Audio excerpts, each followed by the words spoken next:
Самый крупный инвестиционный проект «Алроса» накануне прошел торжественный запуск Верхнемунского месторождения в промышленную эксплуатацию. В Россию разрешили ввоз лекарства от рака. До апреля в стране будет импорт доступен для 3 препаратов. Наша Якутия интернет-сайт обзавелся мобильным приложением.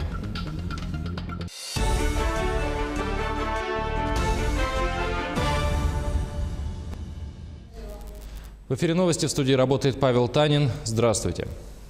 «Алроса» начала промышленную добычу алмазов на Верхнемунском месторождении. Планируется, что оно будет работать не менее 20 лет, поддерживая стабильную добычу алмазов компании и обеспечивая рабочими местами местных жителей. В торжественной церемонии запуска месторождения в режиме телемоста приняли участие президент России Владимир Путин и первый заместитель председателя правительства, министр финансов страны Антон Силуанов.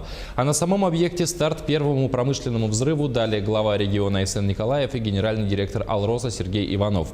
На сегодняшний день это самый крупный инвестиционный проект «Алроса». Месторождение будет приносить порядка 2 миллионов карат алмазов в год, а его запасы достаточны для продолжения добычи до 2041 года. Уважаемый Владимир Владимирович, разрешите запустить Верхнемунское месторождение в промышленную эксплуатацию и осуществить первый промышленный взрыв. Начинайте.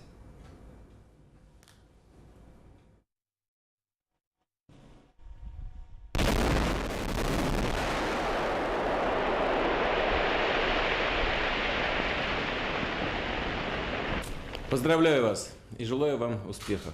Вам и всем работникам вашей компании. Глава государства поздравил всех участников мероприятия с началом эксплуатации алмазного месторождения. Впереди предстоит большая работа, но и сделано уже немало, отметил Владимир Путин. Верхнемунское месторождение закрепит позицию «Алроса» как лидера в сфере алмазодобычи на мировом рынке, заявил президент страны. Очень важное мероприятие не только для компании, но и для Якутии, для всего Дальнего Востока, да и для России в целом. Верхнемунское месторождение является градообразующим для находящегося рядом ГОКа и одноименного города. Безусловно, это гарантирует новые рабочие места, будет способствовать отчислениям во все уровни бюджета, в том числе бюджет Якутии. Но одно из важнейших направлений при реализации проектов подобного рода – это, конечно, сохранение природы. И необходимо, знаю, что, конечно, проведены экспертизы все, но тем не менее в процессе эксплуатации прошу обратить на это обстоятельство особое внимание. Так же, как и на вопросы охраны здоровья, охраны труда всех, кто работает и будет в будущем работать на этом предприятии. Вы сколько уже работаете в качестве руководителя республики? Я 5 месяцев, Сергей Сергеевич 1 год. Я вот про вас говорю. Видите, 5 месяцев вы уже присутствуете при начале такого крупного проекта. Тем более, что ГОК называется Удачненский, а город, который вовлечен в этот проект, город Удачный. Название какое хорошее. Надеюсь, что и вся работа у вас будет удачно складываться. В Россию разрешили ввозить 3 препарата от рака. Разрешение действует с сегодняшнего дня и до 30 апреля следующего года. Это 3 препарата – Ауденцелла, Элтропулденцелла и Станликорд Темплцелла. Они используются для иммунотерапии, онкозаболеваний, а также лечения острой лимфобластной лейкемии. Министерство экономического развития России обязано уведомить о введении временного порядка импорта лекарств Евразийскую экономическую комиссию. Пошлину за дорогие покупки в интернете примут онлайн. Федеральная таможенная служба и Почта России в ноябре запустят пилотный проект, который даст возможность покупателю заплатить пошлину за ввоз дорогого товара уже при оформлении заказа на сайте. Уполномоченный экономический оператор в этом случае сам перечислит деньги за посылку в бюджет. Пилотный проект подготавливает потребителей к тому, что порог беспошлинного ввоза купленных за границей товаров с 1 января следующего года снизится вдвое – с 1000 до 500 евро. В рублях по нынешнему курсу это примерно 37 тысяч. Прямо сейчас в Доме дружбы народов имени Кулаковского в Якутске проходит республиканский конкурс художественного слова «Славлю Отчизну». В конкурсе участвуют учащиеся школ, детские и юношеские коллективы, отдельные исполнители и представители народов, проживающих в республике. С нами на прямой связи моя коллега Анастасия Кобызева. Она сейчас находится на месте события. Анастасия, здравствуй. Расскажи подробнее о конкурсе, какова обстановка и настроение участников. Павел, здравствуйте. Люблю отчизну я, но странною любовью не победит ее рассудок мой.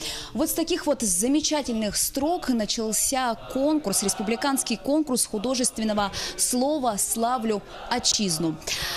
Стоит отметить, что в преддверии празднования Дня народного единства здесь собрались представители разных народов мира, проживающих у нас на территории республики, и все они посвятят свои стихи Родине. Помимо этого, здесь сегодня можно услышать и произведения поэтов-юбиляров этого года. Например, в этом году исполняется 80 лет со дня рождения Владимира Высоцкого, или 105 лет со дня рождения Сергея Михалкова, или 110 лет Николаю Носову. Стоит отметить, что подобный конкурс проводится уже в 3-й раз, и каждый год он собирает все больше и больше участников. В этом году их около 70. Конкурс начался еще в 10 часов и продлится он до 5 часов. Так как участников достаточно, их разделили на несколько возрастных категорий: от 10 до 13, от 13 до 17, от 18 до 35 и от 35 лет и старше. Павел. Немаловажный вопрос. А по каким критериям оценивают выступления участников? Ну, Павел, конечно, в первую очередь жюри оценивает знание текста, выразительность и четкость речи и, конечно же, эмоциональная составляющая. Стоит отметить, что по итогам этого конкурса в каждой возрастной категории будет выявлен свой победитель, будут также вручены различные номинации. Но самое главное, это, конечно же, не то, какое участник займет место, а что каждый участник окунется в замечательный и уникальный мир поэзии. Павел. Спасибо, Анастасия. Желаем успеха участникам. И напомню, с нами на прямой связи была моя коллега Анастасия Кобызева. К другим темам. Интернет-сайт «Наша Якутия» обзавелся мобильным приложением. Теперь каждый житель республики может удобным для себя способом решить широкий круг вопросов, с которыми сталкивается в течение дня. Это такие проблемы, как покупка некачественного товара или просроченных продуктов, нарушение правил дорожного движения, проблемы связи и интернета, отключение тепла и электричества и многое другое. На решение поданных через приложение или сайт заявок органам государственной и муниципальной власти дается 10 дней. Конечно, такие глобальные проблемы, как строительство моста через реку Лена, через данное мобильное приложение невозможно решить. Именно, я еще раз подчеркиваю, повседневные проблемы, с которыми мы встречаемся каждый день. Приложение «Наша Якутия» мы распространяем по всем нашим улусам и районам, но в основном, конечно, где сейчас хороший интернет. Это в первую очередь такие крупные города, как Мирный, Ленск, Алдан и Нерюнгри, где уже давно есть хороший интернет, и граждане свободно могут пользоваться мобильной связью. Сотрудники МЧС в Мирном вместе с администрацией города провели профилактику по противопожарной защите мест проживания малообеспеченных, социально неадаптированных и маломобильных групп населения. Специалисты посетили более 30 семей, у 12 из них установлены автономные пожарные извещатели. Администрация Мирного планирует установить такие датчики во все деревянные дома города. В Якутске наблюдается снижение количества преступлений в сфере мошенничества. Тем не менее, хищение денег путем обмана или злоупотребления доверием продолжаются. Злоумышленники используют 4 основных способа мошенничества. Первый – в сфере аренды недвижимости, когда по просьбе арендодателя потерпевший перечисляет первоначальный взнос за несуществующую квартиру. Второй способ – создание фиктивных интернет-магазинов, когда потерпевший оплачивает товар, но не получает его. Третий способ – в сфере продажи товара по объявлениям, когда покупатель отправляет продавцу фиктивный скриншот о том, что деньги перечислены на карту продавца. Четвертый способ, когда у потерпевшего обманом выманивают данные его банковской карты и снимают деньги со счета. Что касается хищения денег с банковских карт, то не нужно говорить коды которые приходят вам с помощью СМС-сообщений, никому, даже сотрудникам банка. Если вы заказываете какой-либо товар по интернет-магазину, то необходимо перепроверить этот интернет-магазин по отзывам. Если вы продаете какой-то товар на интернет, через интернет-сайт, то не нужно верить никаким скриншотам о том, что вам произвели оплату, а необходимо убедиться с помощью СМС-сообщения об оплате. Качество водопроводной воды – вопрос острый и часто обсуждаемый. Столкнувшись с данной проблемой, жильцы терпеливо сливают непригодную жидкость. Разбираться с вопросом, почему из крана идет грязная вода и кому жаловаться, готовы не все. Как правило, это связано с недостаточной осведомленностью граждан. Как же решить проблему? Ответ на этот вопрос постарались найти наши корреспонденты. Всем известно, что вода является самым важным источником жизни. Чтобы человеку оставаться здоровым, ему необходимо каждый день выпивать около 2 литров чистой жидкости.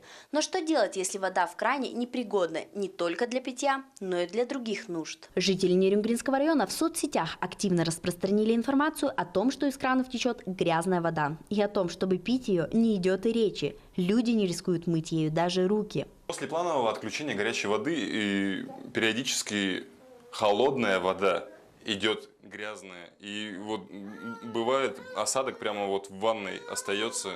Обращались к управляющему дома. Она сказала, что обращалась в администрацию, но без письменных каких-то заявлений этот вопрос решаться не будет. О сложившейся ситуации местные предприятия, отвечающие за подачу воды, прекрасно знают, но дать видеокомментарии отказываются, по всей видимости, не решаясь брать ответственность на себя, и переводят стрелки от управляющих компаний к водоканалу, от водоканала к городской теплоналадке, от теплоналадки к управлению городского хозяйства. Вода всегда должна быть чистой, без запаха и привкуса. Это прописано в санитарных нормах.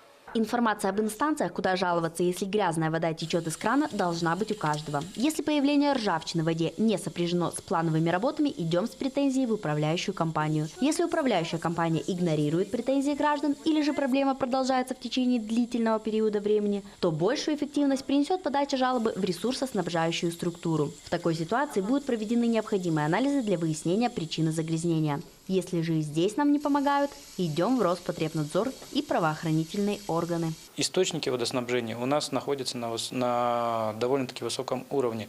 И качество воды, которая непосредственно забирается из источника водоснабжения, а у нас, как известно, все источники – это скважины. Качество данной воды весьма на высоком уровне. А что касается сетей, да, сети, конечно, требуют проведения регулярных осмотров, ремонтов.